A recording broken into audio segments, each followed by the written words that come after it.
મારું નામ હસમુખભાઈ પટેલ. હું ટીએસ પટેલ કન્સ્ટ્રક્શન કંપનીનો માલિક છું.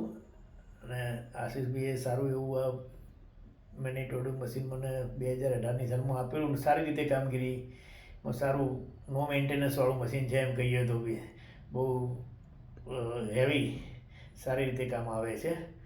અને એમનો બી સર્વિસમાં અને બધી રીતે સારો કોઈ પણ માણસ અમારો કોલ કરે તરત મતલબ પ્રોવાઈડ થઈ જાય છે. માણસ સારી રીતે છે એટલે મશીન બહુ સારી રીતે છે. અને એમનો એ બીજી રીતે બી ગમે તે અમારા કોન્ટેક્ટમાં રહેતા જ હોય છે. એટલે અમે એકબીજા અમારી જોડે બીજા બી મશીન છે પણ સારું મશીન મોનિટર મને સારું ગમે સારું છે.